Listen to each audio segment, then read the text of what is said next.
This podcast was produced by OAR FM Dunedin with support from New Zealand On Air. We briefly discuss Grimm Brothers fairy tales in this episode, which can cover some grim topics, including suicide, so please be warned. Hi, welcome to Diversity Dispatch, your local queer and rainbow podcast. Hello. Kia ora. Oh, what was I going to say? Kia ora, everyone. Kei te pihe koe. Ka pai. Me koe? I don't speak enough to. I remember learning that in, I think, like year 4 in primary school. That's the only thing that you can remember. And all I remember is kei te pai. And I wish I knew more, but I don't have the energy to teach myself. Kei te pai is probably what I should have said. Yeah, ka pai, same. Yeah. And me koe is and you. Oh, kei te pai. Happy Te Reo week. Yeah. Te weke o Te Reo Māori. Yeah. You speak more Māori than I do. I don't speak much of it, but I do understand it. If I hear a conversation and people are speaking, you might not speak much, but it's still more than what I can that's speak. true. That's true. Yeah. Do you want to talk about the topic for today, seeing as you suggested it? Well, yeah, the topic for today, well, other than I'm trying to insert some more te reo into the podcast this week, I thought it would be a good opportunity to talk about gay or queer-coded characters. Yay! Hey. But I wanted to start on Pokemon because Pokemon is unveiling, or the Pokemon company at the moment is currently releasing all of its new Mega Evolutions that are coming out. And you're obsessed with Pokemon. Don't forget to mention that. Yeah. I'm not obsessed. I just like it a lot. Is Charizard queer? Oh, he could be... Or Charmander? Charmander. You like Charmander better than Charizard, right? Well, I'm not. I'm indifferent to the Charmander line, really. Actually, but you have the Char plushie. Yeah, but that's because someone bought it for me. Oh, right. And it makes sounds and lights up. What's your favourite Pokemon then? Gyarados. Oh, is it not Gyarados? No, it's Gyarados. Oh, okay. Yeah. I've got it tattooed on my arm. Oh, that's right. Yeah, I've got it tattooed on my arm. And for the listeners, I'll explain why Gyarados is my favourite, even though it's my favourite from the original 100. I've always said Gyarados in my head whenever I've read it. Yeah, no. Okay. Gyarados I have it tattooed on me because from the original 151 Pokemon, if you played red and blue or green and red and green, it starts out as a little Magikarp which can do absolutely nothing, and it just flops about and is weak and useless, and then evolves into Gyarados, this almighty sea dragon. And I just really like the idea of don't underestimate this little weak thing because it might grow up to be something powerful, or weak things can grow and overcome things to become stronger. Nice. I'm going to call all Gyarados Gary in my head. Fair. I think I called, when I played the game, actually Red and Blue as a kid, I think I did call my one Gary. But also Gary is the antagonist in the Pokemon TV anime series. I don't know anything. Yeah. Okay, so would you say Gyarados is queer? And what flavour of queer? If he was queer, he would be like... And also Gyarados can be female, can't they? Yeah. Yeah. Yeah. Why are we gendering Gyarados? He just has the aggressive, masculine... We've been indoctrinated. Yeah. We're assigning a... Yeah, we are. Anyway, if he was, he'd probably like one of those like older grumpy daddies or something like that. I don't know. That's what Charizard would be. If Charizard was queer coded, then they would be like, your leather daddy or something like that. Like, you use they for Charizard, but he for Gyarados. Yeah, because we just called him Gary. Okay. But why can't Gary be a girl? Or a non-binary? I don't know. Do they have non-binary Pokemon yet? Yes, they do. Well, it was mainly just the one Ditto, which can transform into... That's more gender fluid, I feel like, than... True. But it's Ditto as itself is non-binary, so it's not male or female. So it doesn't fit into the... Right. Yeah. But if it transforms into something... Because there are some Pokemon that only come in select genders. Like, is it like Eevees or something are only No, even it's just the rarity is like there's different ratios. So Right. some Pokemon like they're 80% male or 20%. Interesting. And there are some that's like 80% female and 20% male. But what's its one? The nurse one, Chansey. I don't know. Chansey is always female. So if Ditto was to transform into Chansey, then that would be gender fluid. But as Ditto itself, it's non-binary. Wow, we're debating the gender politics of Pokemon. Anyway, characters in general. You like Pokemon. I've never really dived into the Pokemon. I played one game to like the first ending, and then I kept playing and realized that there was even more story, and I was like, no, screw this, and I stopped playing. There's always a post-game story arc. Yeah, which I didn't realize. Is that not fun, though? You think you finish the game, you're like, oh no, there's still more to do. This is exciting. Well, towards the end of the game, it was sort of getting to be a bit of a drag. I was like, all right, let's fight the next bloody trainer or whatever. Yeah. And I was just sort of ready for it to be done. Yeah. And then it wasn't done. Meanwhile, I just went and bought some more downloadable content to extend my game because I had done everything. Yeah. But as I'm not massively into Pokemon, I will be discussing other characters. Yeah, so who are your queer-coded characters that you grew up with? That I grew up with? Yeah. Okay, so my favorite Disney character ever is probably Scar from The Lion King, Yes. which you name-dropped when we were discussing the episode last night as a queer character. Yeah. Which sort of got me thinking, because I never sort of viewed him as like a queer character or anything.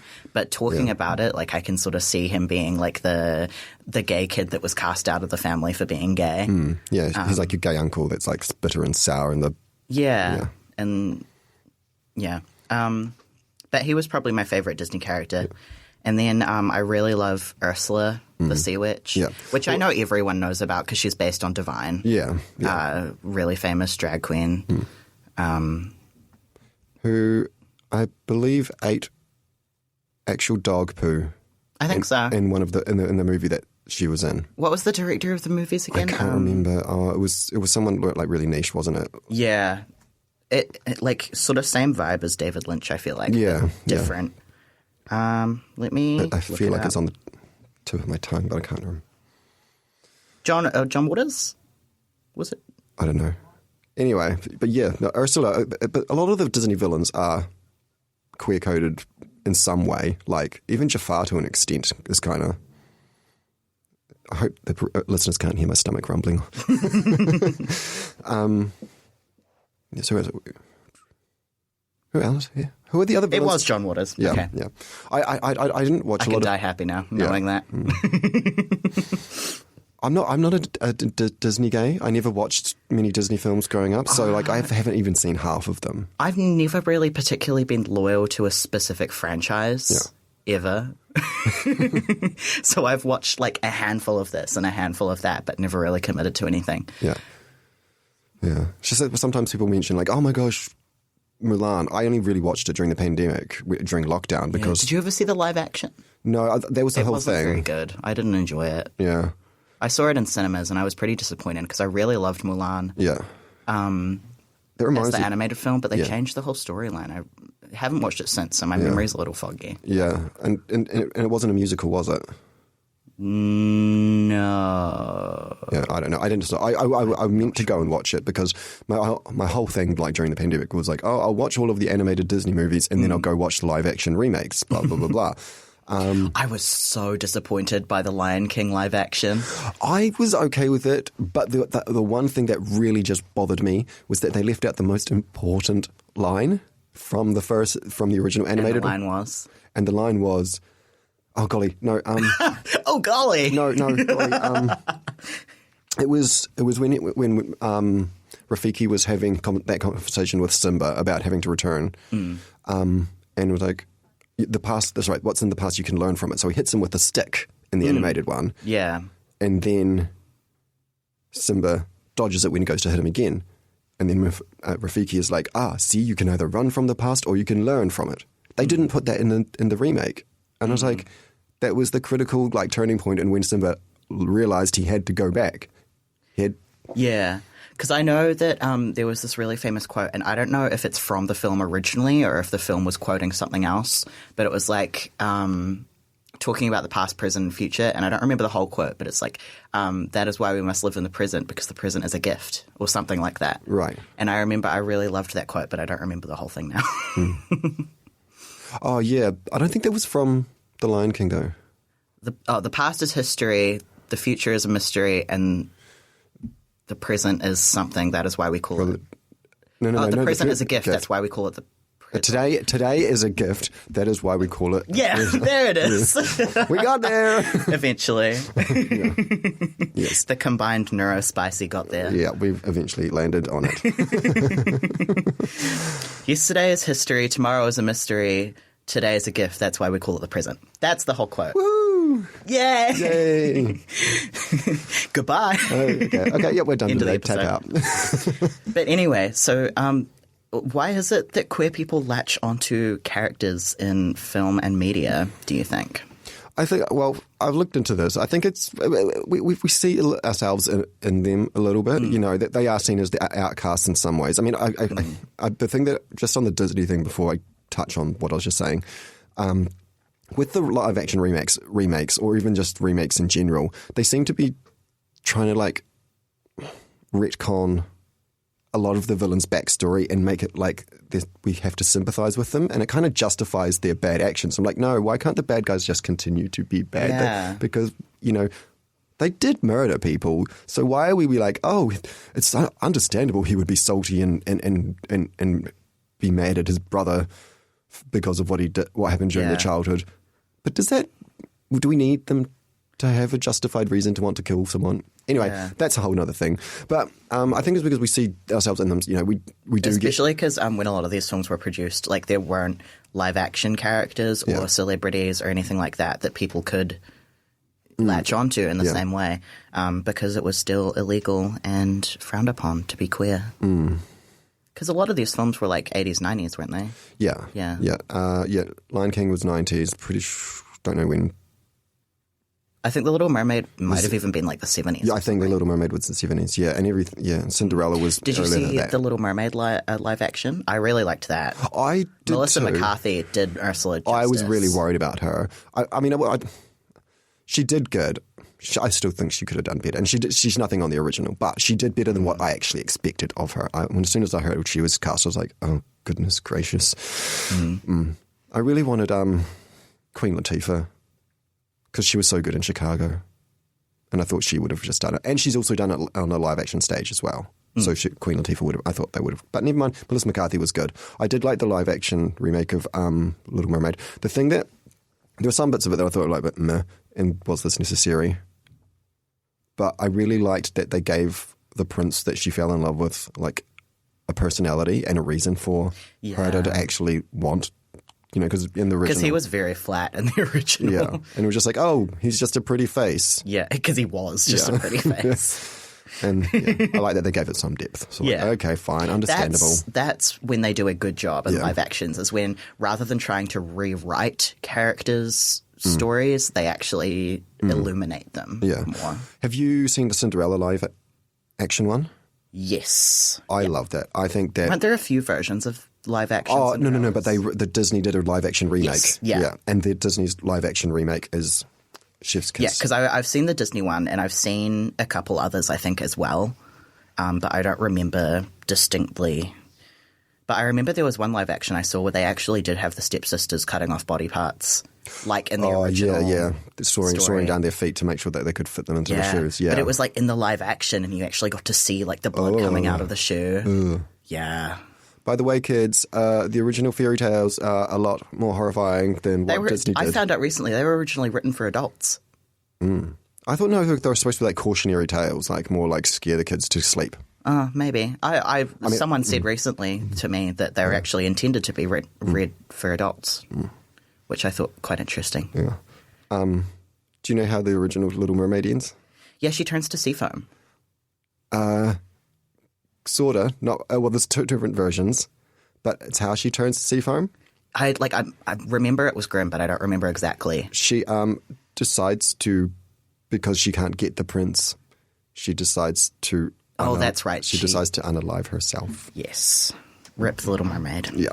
Yeah. It's okay. We air at 10 o'clock at night now. We can, Yeah, I was like, oh about gosh, do we have stuff to put a disclaimer for that? We should probably put a disclaimer. But we are talking about historical stories. Yeah, so. yeah. It was just still in the context of things you probably have to make sure that we talk. We'll after the episode, we'll record a little clip that they can put at the start of the episode. Yeah. What was I at? Oh yeah, with the other thing with the live action remakes is that what's the new one? Beauty and the Beast. I didn't watch that one. I did see it. It was okay. The costuming was pretty slack. Yeah. I did like the set though. Yeah. It just felt really like forced with the this character is gay. You know, what's his name? Gaston's friend, and it's like, oh, you're just taking that on because you want to appeal to us. Yeah. I mean, I feel like that one, because that was one of the first live actions that they started doing, wasn't it? No, it was Cinderella was the first, and then and then they did, I want to say they did Mulan? No, because I'm sure that was pre-COVID. Beauty and the Beast. And Mulan was sort of during COVID. I thought I could be wrong, but it was it was one of the it was one of the later ones anyway. I thought it came out after Lion King. I'm looking it up. 2017. Oh, okay. I stand corrected. Maybe honestly, time. I don't think time is linear. Despite time is a flat circle. No, it's more like what's it called? Not Davy Wavy. From The Good Place. Yes. The Jeremy Bearimy. Jeremy Bearimy. Yes, time is Jeremy Bearimy. Yep. That was a good film. TV series. Yeah. Oh, on good. The Good Place. Good on good. Campy TV series. Have you ever seen Crazy Ex-Girlfriend? No. You're about to be very upset at me, aren't you? No, because it's one that like not many people have heard of. Oh, okay. Yeah. It's basically a musical TV series, and okay. And it's set in her mind. I don't like musicals and TV series. It's not. The context of it is that it's very good because she does a lot of parody songs and she makes fun of. That's worse. She makes fun. No, I'm very specific about what kind of musicals I like. They should be film length or shorter. Okay, well, yeah, okay. Well, the TV series is very good. It's campy and it's funny. It's like it's got the same sort of like comedic timing as The Good Place, and then there's like one or two musical numbers in each episode. Jesus. And it's funny because she makes fun of culture and our society and expectations towards gender norms and things like that. And it sounds like it's trying very hard to appeal to everyone. No, it's actually very good. No, it's not going to appeal to everyone. It will not appeal to straight people. It will not appeal to straight people, and I'm telling you that. Okay. I suppose we can watch the first episode. Yeah. I don't commit to anything more than that. Okay. Fair. Anyway, it has some queer characters as well. Mm. On the topic of queer characters, because that's what we're supposed to be discussing today. We can flip and flop and go around in circles. You know, our conversations can be Jeremy Bearimy as well. Yes. Jeremy Bearimy. Yeah. I love the little the dot on the I. Yeah. Yeah. Because neither of those words should have an I in it. Oh. Well, the J could, if it was lowercase. But it's a proper noun and it's the start of the sentence. I know. So it should always be capital. I know, it should always be. But in this case, this is The Good Place and nothing makes sense. Yeah. So it could be lowercase. But it was definitely an I, wasn't it? Yeah, or maybe it was spelled Jeremy Bearimy with like Bearimy. Yeah, or ended with an I instead of a Y. No, I think there was a Y on the end. Or maybe the person that wrote time went flourish. Bloom. I don't know. But yeah, good show. Eleanor is so bi. Are there any queer characters in The Good Place? Yeah, Eleanor. I'd say she is. Is she? The amount of times that they had the thing with Tahani. Tahani. Yeah, she was like, oh my God, she's so beautiful. I would climb that like a giraffe. Mm. Yeah, I see that. Yeah. Do people ship them? I bet people ship them. I think they shipped her with a lot of people, really. Yeah. Yeah. I mean, I feel like the protagonist in any series always gets shipped with everyone. Yeah. And she did, hit on. Yeah. Yeah. Was there, I'm sure there was like a... Oh, they had that stereotypical campy gay guy in the last season. Oh, it's been so long since I watched it. Yeah. But didn't they, when they were flicking through the different trials, like there was a version where Yes. Eleanor and... She got matched with someone. yeah. Yeah. Well, they got matched together at one point, didn't they? Yeah. Yeah. Which, yeah. I do think so. Yeah. Yeah. Gay characters, queer characters. Yeah.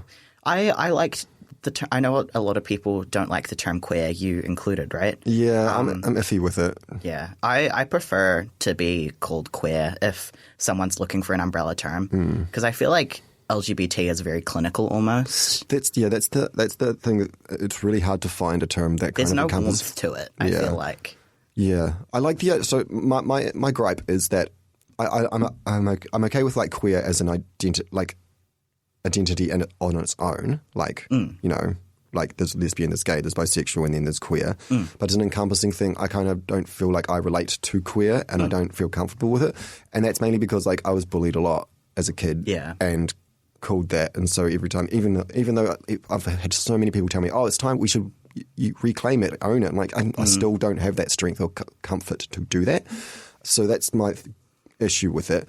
If I don't want to use LGBT and I want an umbrella term, I say the rainbow community. That's something that I go for, because that way I feel like I can include myself within that community. And yeah, but I don't like identifying as queer myself or being called queer. Because I would probably call myself queer over like gay or bi or whatever. Yeah. I just find it easier. Yeah. Whereas I'm distinctly bi. I like that. But also it's Bi Visibility Week. Oh, yes, it is, isn't it? Yay, people can see me now. And wasn't it was like sex worker day the other day or something? Quite possibly. I don't know. One of our mutual friends posted on their Instagram story about it, as they are in the industry. Yeah. As someone that is not really engaged with the industry, nor is also not part of it, this sort of thing goes over my head sometimes. Yeah. I don't know. I just saw the story and was like, oh, cool. Yeah. Words. Yeah.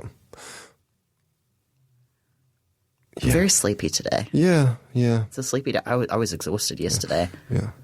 I think part of it is that it's really hot and muggy. Yes. It's so warm in the studio today. Yeah. And so it's like, yeah. What sound was that? My goodness gracious. Ugh. The echolalia is getting to us. Oh, dear. Is it lalia or lalia? Echolalia. Or is it an accent thing? Oh, you don't know what echolalia is? No. It's I think get to learn something. Okay, so it's very common in neurospicy folk, but it's like the urge to repeat a sound that you hear.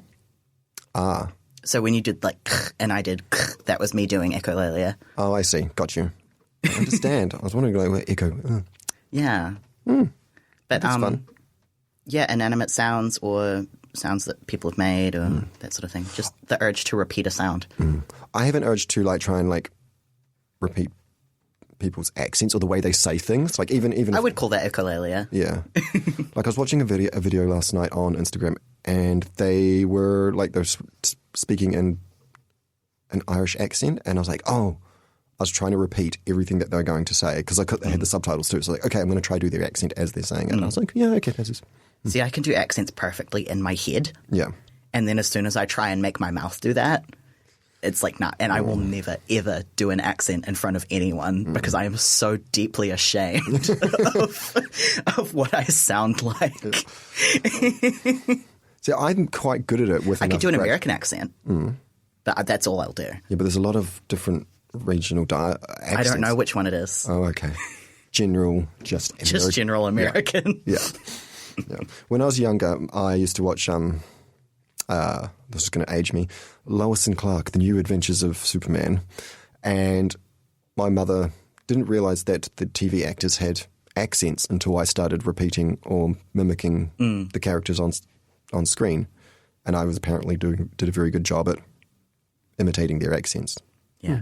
I feel like I just need to practice doing accents, but I'm so ashamed of it I don't want to practice because I don't like how I sound, even just to myself. I was talking with Anne literally yesterday about like Snatch Game and doing impersonations and everything, and I was just saying like I will never do an impersonation. Because we were talking about, plugging shows. The Politics is a Drag hosted by Kerosene, aka Judas Collins. Judas Collins? Yeah. This Saturday. Judas. And we were talking about it, and she was like, "Oh, are you in that?" And I was like, "No, I don't do impersonations." Yeah. I was going to be in it, but then I was like, "Oh, you asked me like again last minute," and I was like, "This is too hard for me." Yeah. Anyway, shall we wrap up for the day? Yes. Go to the drag show this weekend at yours. What's it called? Politics is a Drag, hosted by Kerosene. Probably starts about 7 or 8. Honestly. About 8 o'clock, I think. And there's also 2 shows next week. We've got the quiz night with OUSA, which myself and Anarchy are performing at. And then on the Saturday, we've got The Revolution, also at yours. So have a snoop on Instagram and find the tickets for those because they're all over everyone's socials. Yeah. All right. Goodbye. Ka kite. Thanks for listening. Diversity Dispatch is a fortnightly show aired Thursdays at 5 p.m. Tune in next time on oar.org.nz or wherever you listen to your podcasts for more queer and diverse content. Over and out.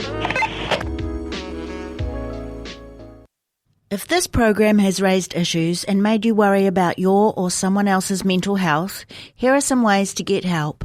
If you need to talk to someone, the following free helplines operate 24/7. 1737 Need to Talk? Call or text 1737. Lifeline 0800 543 354. Youthline 0800 376633 or text 234 between 8 a.m. or midnight. Depression Helpline 0800 111 757. This podcast was produced by OAR FM Dunedin with support from New Zealand On the Air.